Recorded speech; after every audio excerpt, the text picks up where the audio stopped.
안녕하세요. 4월 20일 날마다 주께로 말씀 묵상 보도록 하겠습니다. 오늘 본문은 사무엘하 19장 31절에서 39절 말씀입니다. 여러분, 정치가 뭔 것 같습니까? 하나를 자기가 원하는 것을 얻고 또 그 사람이 원하는 것을 주는 것이 정치가 아닌가 하는 생각을 하게 되는데요. 영화를 보면 이러한 거래를 잘하는 사람들이 그려지곤 합니다. 얼마 전에 흥행을 했던 재벌집 막내 아들이라는 드라마가 있었죠. 보면 순양그룹 진양철 회장이 선거철이 되자 어떤 후보에게 정치 자금을 주어야 할지를 생각하면서 주판을 튕기는 모습을 보게 됩니다.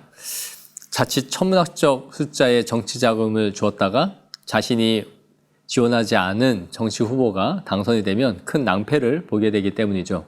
그래서 어떤 후보에게 자신의 자금을 주어야 될지를 생각하는 것을 볼 수 있었는데요. 그렇게 정치 자금을 주는 이유가 무엇일까요? 그 후보가 당선되었을 때에 모종의 특혜를 자신이 받으려고 하는 목적으로 그렇게 하는 것이겠죠. 오늘 본문을 보시면 다윗이 압살롬의 반역에 의해서 쫓겨갔다가 이제는 반역군들을 다 물리치고 나서 다시 예루살렘으로 귀환하는 장면이 나오고 있습니다. 다윗이 쫓겨갈 때에 그를 찾아와서 도움을 주었던 사람이 있었는데요. 그 사람이 바로 바르실레라는 사람이에요. 그런데 이 바르실레라는 사람이 다시 이 다윗을 찾아오고 있는 것이 오늘 본문의 내용입니다. 우리 관찰 질문 보면서 살펴보도록 하겠습니다. 바르실레는 다윗이 마하나임에 머물 때에 무엇을 했는지 묻고 있습니다. 32절에 보시면 그는 큰 부자이므로 왕이 마하나임에 머물 때에 그가 왕을 공개하였더라 라고 말씀하고 있어요.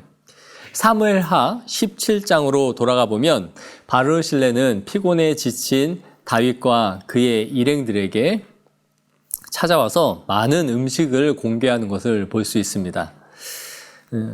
먹을 것이 없고 누울 곳이 없는 그런 다윗에게 찾아와서 이 지치고 피곤한 사람들을 위하여 굉장히 많은 음식들을 가지고 와서 공개한 사람이 바로 바르실레였던 것이죠. 바르실레는 다윗에게 큰 은혜를 베푼 사람이었습니다. 관찰 질문 2번을 보시면 다윗은 바르실레에게 무엇을 제안하고 있는지를 묻고 있는데요. 다윗은 이제 왕위를 수복하고 예루살렘으로 돌아가는 길인데 자신의 귀환을 돕고자 다시 바르실레가 찾아오게 되는 것이죠. 그런데 이 바르실레에게 다윗은 하나의 제안을 합니다.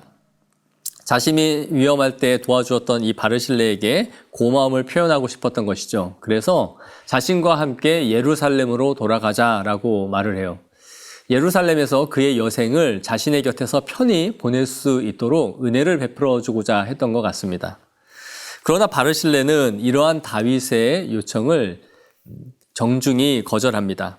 자신은 이미 늙은 80세 노인이기 때문에 내가 좋고 나쁜 것을 무엇을 보고 이제 구분할 수 있겠느냐라는 것이죠. 맛있는 음식을 맛본다고 해서 그 맛을 분간할 수 없다라는 거예요. 또 좋은 노래를 듣고 있는다고 해서 그 노래를 분간할 수 없다라는 것이죠. 이미 내가 그만큼 노쇠했고 분간할 수 없는 노인이니 그 은혜를 받아도 모를 것입니다 라는 것입니다. 그러면서 자신은 고향의 부모의 묘 곁에서 묻히고 싶다라고 말을 해요.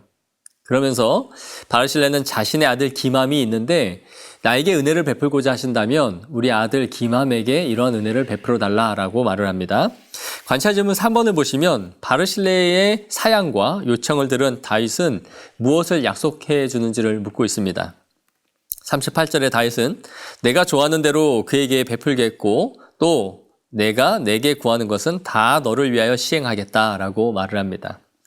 다윗은 바르실레에게 베풀 은총을 그의 아들 기맘에게 모두 베풀어 주겠다라는 약속을 해주는 것을 오늘 본문이 보여주고 있는 것이죠. 오늘 이 말씀을 우리가 묵상하고 또 우리 자신에게 적용해 보기를 원하는데요. 정치적인 거래는 앞에 말씀드린 것처럼 무언가를 하나를 주고 내가 원하는 것 하나를 얻는 것입니다. 일종의 거래이죠. 이것은 거래이지 은혜를 베푸는 것이 아닙니다. 그러나 현대인들은 대부분 거래에 익숙하지 은혜를 받고 은혜를 베푸는 것에는 익숙하지가 않습니다. 내가 무언가를 주었다면 나도 언젠가 내가 필요로 할 때에 그 사람에게 도움을 받겠다라는 생각을 갖고 있는 것이 일반적인 생각인 것이죠. 그러나 바르실레는 순수한 마음으로 다윗을 도왔고 다윗은 그에게 은혜를 베풀어 줍니다. 사실 바르실레가 다윗을 도우고 있을 그 시점에서 생각해 보면 굉장한 위험한 무리수를 두고 있는 것이었어요. 다윗이 반란군을 압도하여 다시 왕위를 복구하고 예루살렘으로 갈 수 있을 것이다 라고 장담할 수가 없는 시점이었습니다. 뿐만 아니라 자신이 다윗의 일행을 도왔다라는 것이 알려지면 압살롬에 의해서 그의 일가들이 모두 죽임을 당할 수도 있는 매우 위험한 행동을 하고 있었던 것이죠. 그러나 이러한 위험을 무릅쓰고 다윗을 그는 도왔던 것입니다. 물론 바르실레가 받을 은총이 그의 아들 기맘에게 넘겨지고 있지만 그것은 그가 순수하고 바른 마음으로 은혜를 베풀었던 결과이지 그가 계획하고 한 것은 아니었다라는 것을 알 수 있는 것이죠. 세상은 정치적인 거래에 익숙하지만 그리스도인들은 누구보다도 거저 받는 은혜가 무엇인지를 잘 알고 있는 사람입니다. 그 이유는 우리가 예수님의 거저 베푸시는 은총을 입어 구원을 받고 영생을 약속받고 하늘나라의 유업을 상속받은 사람들이기 때문인 것이죠. 우리는 예수님으로부터 거저 받은 은총을 그렇기 때문에 누군가에게 또한 흘려보낼 수 있는 넉넉한 마음을 갖고 있는 사람들입니다.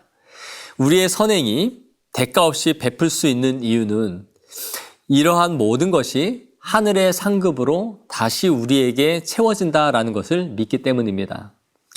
디모데전서 5장 25절에 이와 같이 선행도 밝히 드러나고 그렇지 아니한 것도 숨길 수 없느니라.